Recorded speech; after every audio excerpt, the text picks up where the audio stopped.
It's time to build.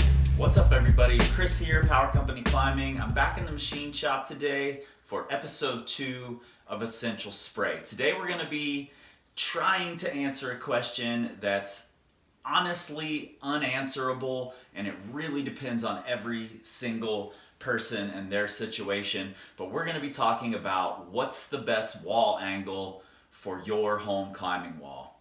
Now, before we even get into this, I want to say I'm not here to talk about how your space is constricting or dictating your wall angle. I'm assuming you've already done the math, you've figured out what's going to fit, what your options are. If you're looking for somebody to do the math for you, I'm not your guy. We're going to be talking about what you're using your wall for and how that's going to affect what wall angle you choose. All right, let's get into it.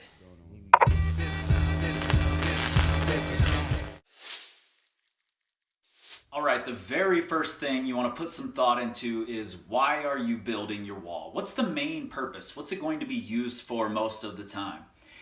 It can be for fun or enjoyment. It can be for training. And, while for me, fun and training are identical, that's not going to be the case for everybody. So determining how you're going to use it can help you determine what the angle should be.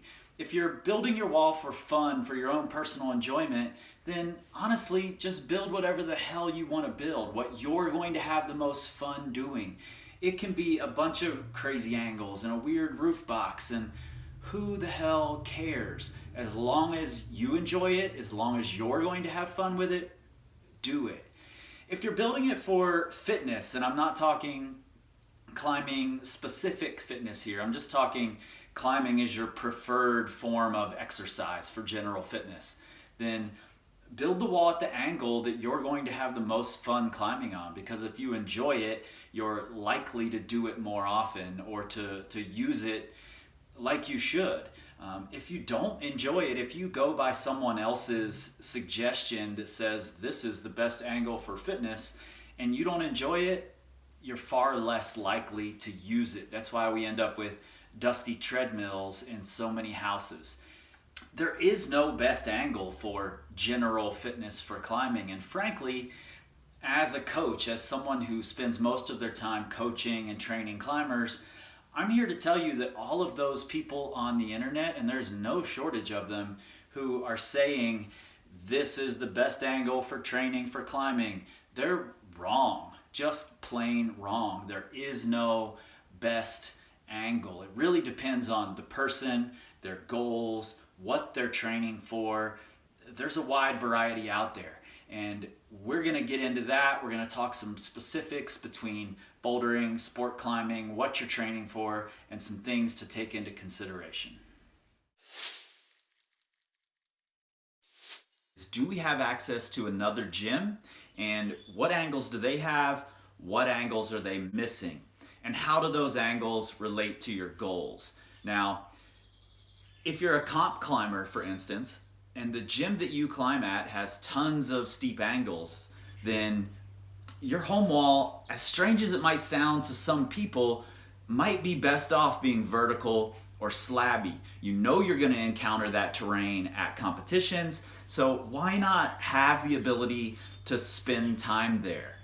We also have to think, what is our weakest angle? Where do we need the most work? Where do we struggle? And this goes for outdoor climbers or competition climbers. If there's an angle that you see that you're regularly going to encounter and fail at, then that's the angle I would shoot for, no matter what it is, so that you can get the time in, you can get the reps on that angle and work on that weakness.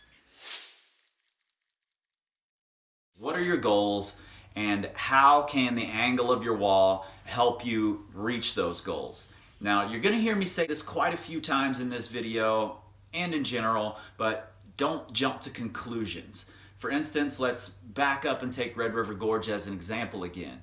It's known as this steep climbing area, so the jumping to conclusions might lead you into building a 50 or a 60 degree wall.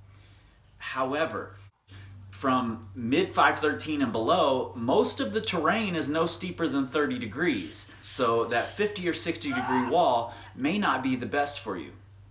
There's also the example of, let's say you're a Smith rock climber. You're getting outside quite a bit, but you want some training time at your house. So you're already spending a fair amount of time on vertical to lightly overhanging terrain with small holds.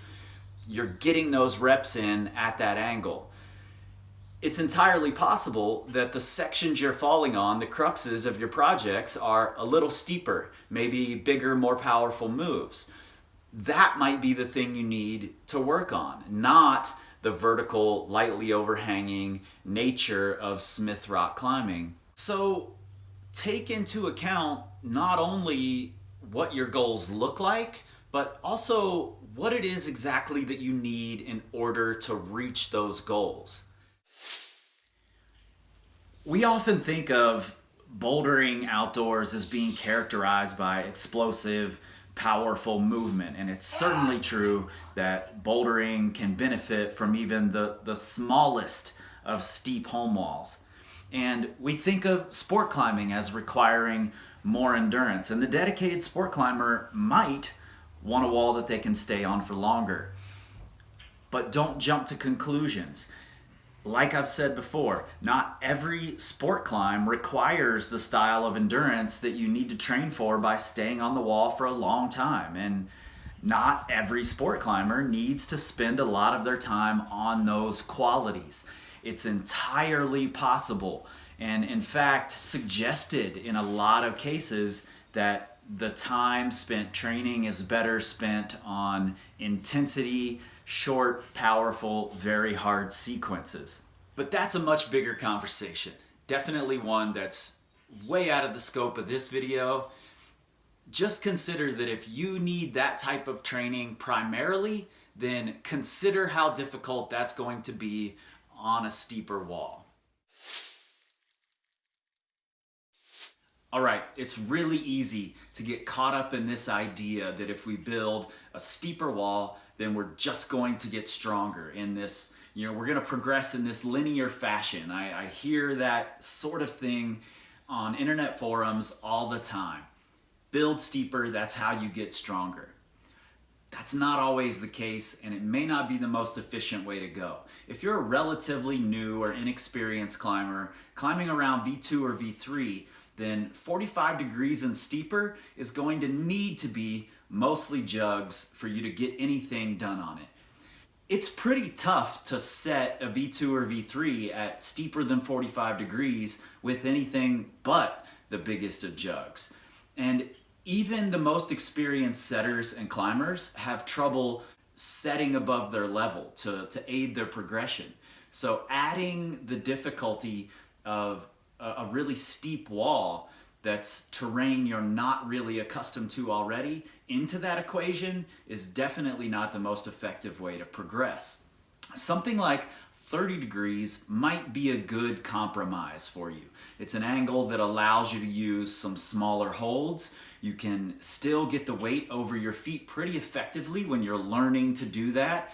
And these are things that are going to help you become a better climber far more than just what's the biggest move I can do between two jugs on a really steep wall. Now, if you've already gone steeper, a good way to effectively and possibly temporarily reduce the angle of your wall is to use volumes for both handholds and footholds. Now, I'm not saying that a steep angle won't make you stronger. Those people aren't necessarily wrong. If you're an experienced, higher level climber, let's say, just to throw a number out there, this is not an exact rule, but if you're climbing above V6, then you're certainly going to be able to transfer the strength and the skill that you're learning at this one steeper angle into other angles more effectively. Let's take an example of a skateboarder who is just learning a kickflip. You're a relatively new skater. You've learned a kickflip on flat ground. You can't, that same day, in most cases anyway, unless you're some sort of savant, take your skateboard and kickflip downstairs or onto a rail or on a bank or on vert terrain. It doesn't work that way. You're going to be practicing that kickflip on flat ground for months and months and months, years. Whereas a really experienced skateboarder can learn a new trick on flat terrain and pretty immediately take it to a bank or down a set of stairs. That's because they've built up this huge library of tricks, movements, and learning it in different angles and terrain. So climbers who are more experienced and have spent lots of time on different angles, different terrain, doing different types of moves, and understanding how they're able to use different types of holds on those terrain are much more easily going to be able to take the skills they learned from a really steep wall and translate that to another angle. Is there a such thing as too steep? I think the answer to that is absolutely yes. Anything beyond about 60 degrees is going to reduce the transfer to lower angles like 20, 25. If you're primarily climbing on a 70-degree wall, it's highly unlikely you're going to improve much at the 20-degree angle. And that's an angle you're going to see quite a bit of outside for most people. Again, if you're only a cave dweller and you're only climbing on really steep terrain, then by all means have that on your home wall. We also have to consider height and what the dab factor is on that wall. If it's a really, really steep wall, like we discussed in the kicker episode, you're losing a lot of that terrain because your feet, your body is going to be so close to the floor that you're going to have no room for big explosive moves where your feet cut, where your body swings out. So we have to keep in mind that if the angle of our wall forces our style to change dramatically from what it would be outside, then it's just not going to be as effective at improving us as climbers. Now, should we ever go horizontal? No, probably not. I don't see much reason for it. It's fun. Lots of people love it and think that the steeper the better, so horizontal is the best, obviously. However, you're not going to see a ton of that outside. And if you're experienced enough to be climbing on that terrain outside regularly, then you're probably experienced enough to take the skills you're learning at 45 to 60 degrees and translate those to roof climbing outside. I see a really good transfer from 45 to really steep roof climbing. So I have no need whatsoever to climb on a roof. It's incredibly hard to set creatively on horizontal terrain, and the size of holds you need to make it really effective, unless you're a V12, V13 climber, something like that, is going to be pretty big grips. So for my money, there's no reason to ever build horizontal terrain unless you've got a really damn good reason. That's all you climb on outside. It's exactly what you want to do for fun and you don't care at all about training or improving, or it's the only thing you have available. All right, so we've got a fairly extensive home gym here, a big 45, a big 20-degree wall. How did we choose those angles? Basically, we wanted a space that everyone could benefit from, everyone who's using it. And we've got a wide variety of climbers here, everything from boulderers at about V4, V5 up to V13 or 14. And we've got sport climbers who range from around 12A or 7A plus up to about 14D or 9A. So we needed terrain that could benefit everybody. That's tough to do. We built the 45 first, and we thought 45 was a good compromise to meet everybody's needs. The stronger climbers can obviously set giant moves between decent holds. They can climb on tiny holds on the 45, and they can improve.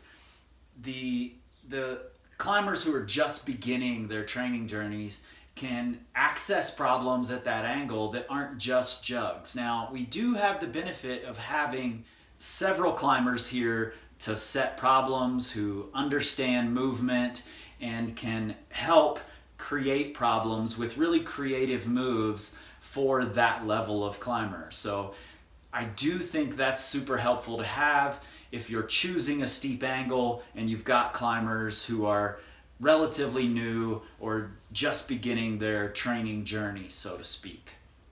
We added the 20-degree wall later because our main sport climbing area in the winter here has a lot of terrain that's about that angle. So we wanted a place where we could train prior to getting out there. It's a relatively short window of performance out there. We wanted to be able to hit the ground running, and that meant spending time training on small holds, on small feet that you can practice getting your weight over before you head outside. So we added this 20-degree wall mostly for that sake, but it also is a great offset from the 45-degree wall where we're doing lots of big, powerful moves. So that's how we chose the two angles that we have. So consider your space, your experience, your goals, and maybe most important, exactly what you need in order to reach those goals. You're going to have to make some compromises. That's just the fact of the matter. I wish I could give you this clear, cut and dry answer of this is the best angle for training, but that's just not the case. So, like I said before, be smart about it. Don't jump to conclusions, and don't choose an angle just because it's the cool thing to do and some random person on an internet forum told you that it's the best angle for training. It's probably not. All right, hope that helps you work through choosing an angle, and I'll be back soon with more practical advice on best ways to use your home wall, some setting thoughts, some of our favorite grips at different angles, and much more. In the meantime, you can find us, our training plans, our podcast, all of our products at powercompanyclimbing.com. See you guys soon. It's time to build.